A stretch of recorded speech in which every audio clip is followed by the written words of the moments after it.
हर घर त्रिरंगा 2026 अभियान उपलक्षे भद्रक जिला प्रशासन पक्षर एक भव्य जिला स्तरीय त्रिरंगा पदयात्रा आयोजित हो जाइछि। उत्सव मुखर परिवेश मध्य शताधिक त्रिरंगा पताका सह शहर परिक्रमा करथिले 5000 ऊर्ध्व जनसाधारण, छात्र छात्री, सरकारी अधिकारी और विभिन्न वर्गर प्रतिनिधि। भद्रक सांसद अभिमन्यु सेठी, भद्रक विधायक तथा जिला योजना बोर्ड अध्यक्ष सीतांशु शेखर महापात्र, जिलापाल सोमेश कुमार उपाध्याय एही त्रिरंगा पताकार जोगदे पदयात्रार शुभारंभ करथिले। पदयात्रार मुख्य आकर्षण थिला प्राय 200 मीटर दीर्घ विशाल जातीय पताका।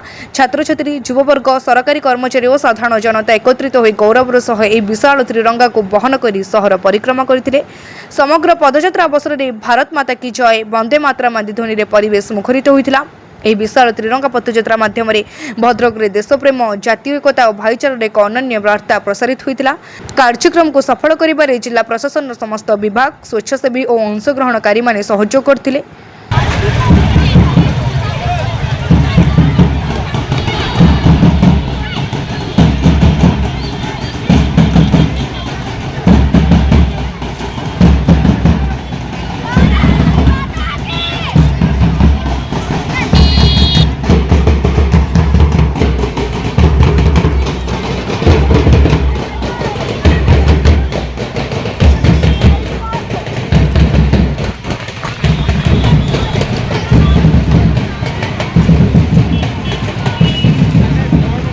भद्रक अनिल कुमार सामंत की रिपोर्ट, तीर्थक्षेत्र लाइव।